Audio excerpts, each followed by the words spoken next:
আসসালামু আলাইকুম, সবাইকে স্বাগত বগুড়া ফুড ভিলেজে। আশা করি সকলেই খুব ভালো আছেন। আজ আমি আপনাদের সাথে শেয়ার করব একটি মাত্র ডিম দিয়ে খুবই মজার ডিমের পিঠার রেসিপি।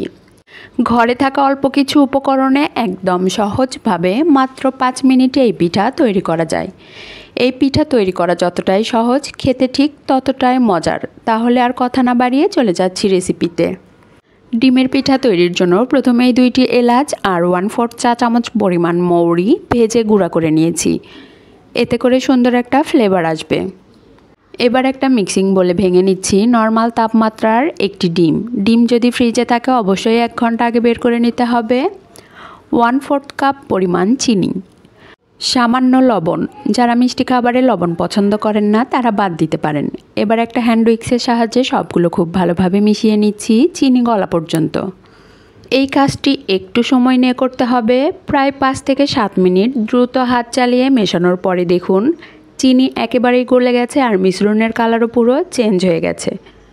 এখন এই মিশ্রণের সাথে শুকনো উপকরণগুলো অ্যাড করে দিচ্ছি। প্রথমেই অ্যাড করছি 1/2 কাপ পরিমাণ আটা, 1/2 কাপ পরিমাণ সুজি, 1/4 কাপ পরিমাণ চালের গুঁড়া।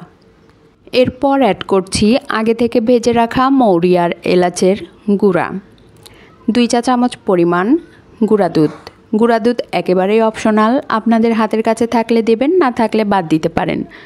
তবে গুঁড়া দুধ দিলে পিঠার স্বাদ অনেক গুণ বেড়ে যায়। এবার সবগুলো খুব ভালোভাবে নেড়েচেড়ে মিশিয়ে নিচ্ছি। এ পর্যায়ে কোনো রকম পানি অ্যাড করার দরকার নেই। মেশানোর প্রথম পর্যায়ে অনেকটা ড্রাই মনে হলেও ধীরে ধীরে সফট ডো তৈরি হয়ে যাবে। দেখুন মেশাতে মেশাতে ডো কতটা সফট হয়েছে আপনারা দেখেই বুঝতে পাচ্ছেন। এবার পিঠা তৈরি করার জন্য হাত ক্লিন করে হাতে সামান্য তেল লাগিয়ে নিয়েছি, এতে করে হাতে লেগে ধরবে না। এবার অল্প অল্প ডো হাতে নিয়ে প্রথমে চেপে চেপে এরপর 2 হাতের তালুতে ঘুরিয়ে ঘুরিয়ে গোল বলের মতো তৈরি করে নিচ্ছি।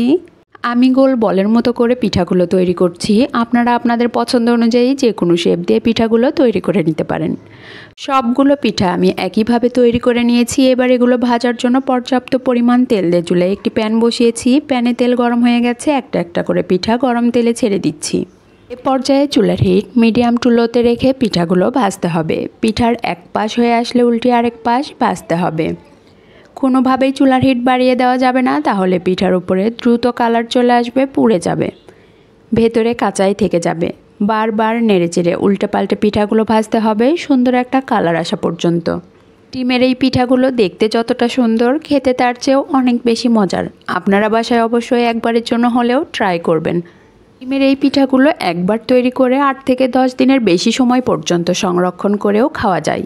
পিঠাগুলো আমার ভাজা হয়ে গেছে, এবার একটা স্ট্রেনারের সাহায্যে সবগুলো পিঠা তুলে নিচ্ছি। আমার রেসিপি আপনাদের ভালো লাগলে অবশ্যই লাইক, শেয়ার, কমেন্টস করবেন আর সাবস্ক্রাইব করে আমার পাশেই থাকবেন।